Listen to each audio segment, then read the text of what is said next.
പകൽ സമയം സൗരോർജ്ജം ബാറ്ററിയിൽ സ്റ്റോർ ചെയ്ത് രാത്രി പീക്ക് സമയങ്ങളിൽ വിതരണം ചെയ്യുന്ന ബാറ്ററി എനർജി സ്റ്റോറേജ് സിസ്റ്റത്തിന്റെ ശ്രീകണ്ഠാപുരത്തെ പദ്ധതി പ്രദേശം വൈദ്യുതി മന്ത്രി അഡ്വക്കേറ്റ് സണ്ണി ജോസഫ് സന്ദർശിച്ച് പുരോഗതി വിലയിരുത്തി. കേരളത്തിലൊട്ടാകെ നമുക്ക് സോളാർ എനർജി പകൽ സമയത്ത് ധാരാളമായിട്ട് കിട്ടുന്നുണ്ട്. എന്നാൽ നമ്മൾക്ക് വൈദ്യുതിയുടെ പരിമിതിയുള്ളത് രാത്രി കാലങ്ങളിലാണ്. പകൽ സമയത്ത് ഉൽപ്പാദിപ്പിക്കുന്ന വൈദ്യുതി സൂക്ഷിച്ചു വെച്ച് സ്റ്റോർ ചെയ്ത് രാത്രി കാലങ്ങളിൽ പീക്ക് അവേഴ്സിൽ ഉപയോഗിക്കുന്നതിനുള്ള ഒരു സ്കീമാണ് ഇപ്പോൾ നടപ്പിലാക്കുന്നത്. ആ സ്കീം ശ്രീകണ്ഠപുരത്ത് ആരംഭിച്ചു. അതിൻ്റെ പ്രവർത്തനങ്ങളുടെ പുരോഗതി വിലയിരുത്തുന്നതിന് വേണ്ടിയാണ് ഞാനും MLA മുനിസിപ്പൽ ചെയർമാനെല്ലാം ഇവിടെ വന്നത്. ഇതിൻ്റെ ഡയറക്ടർ ഉൾപ്പെടെ തിരുവനന്തപുരത്തു നിന്ന് മറ്റു ഉദ്യോഗസ്ഥന്മാരും വന്നിട്ടുണ്ട്. സാമാന്യം നല്ല നിലയിൽ ഇത് പുരോഗമിക്കുന്നു. സമയബന്ധിതമായിട്ട് തീർക്കുന്നതിനുള്ള നിർദ്ദേശങ്ങളാണ് ഇവിടെ രൂപപ്പെട്ടു വന്നിട്ടുള്ളത്.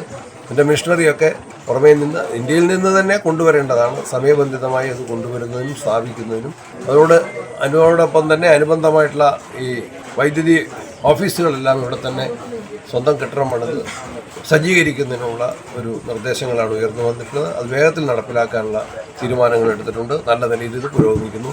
സംതൃപ്തിയോടെയാണ് ഈ കാര്യങ്ങൾ വിലയിരുത്തുന്നത്. എപ്പോഴത്തേക്കാണ് ഇത് പണി പൂർത്തിയാകും? ഇത് ഡിസംബറോടുകൂടി, ഈ വർഷം ഡിസംബറോടുകൂടി. ഇപ്പോൾ നടന്നുകൊണ്ടിരിക്കുന്ന സിവിൽ പ്രവൃത്തികൾ 20% പൂർത്തിയായതായും സെപ്റ്റംബറോടെ പ്രവൃത്തി കഴിയുമെന്നും പ്രവൃത്തി മേൽനോട്ടം വഹിക്കുന്ന NTPC ഗ്രീൻ എനർജി ലിമിറ്റഡ് അധികൃതർ മന്ത്രിയെ അറിയിച്ചു.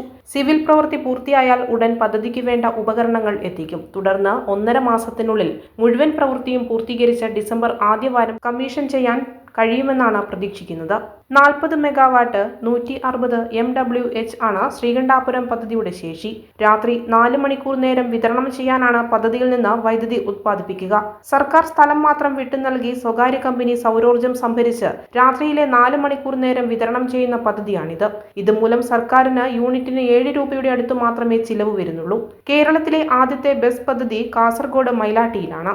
ഇതിനു പുറമെ കാസർഗോഡ് മുള്ളേരിയയിൽ 15 മെഗാവാട്ട് 60 MWH ശേഷിയുടെ മറ്റൊരു പദ്ധതിയും നിർമ്മാണ പാതയിലാണ്. ശ്രീകണ്ഠാപുരത്തെ KSCB സബ്സ്റ്റേഷനോടനുബന്ധിച്ചുള്ള ഭൂമിയിലാണ് ബസ് പദ്ധതി പൂർത്തിയാകുന്നത്. മന്ത്രിയോടൊപ്പം അഡ്വക്കേറ്റ് സജീവ് ജോസഫ് MLA, ശ്രീകണ്ഠാപുരം നഗരസഭാ chairperson EV Ramakrishnan, NTPC green energy limited general manager Ajay Sahdal, senior manager Shubhadeep Dey, KSCB director Rajan MP, deputy chief എഞ്ചിനീയർമാരായ ആശ PA, ബാബു പ്രജിത്ത്, എക്സിക്യൂട്ടീവ് എഞ്ചിനീയർമാരായ ബിജു മോഹൻ KM, അനൂപ് PK തുടങ്ങിയവരും ഉണ്ടായിരുന്നു.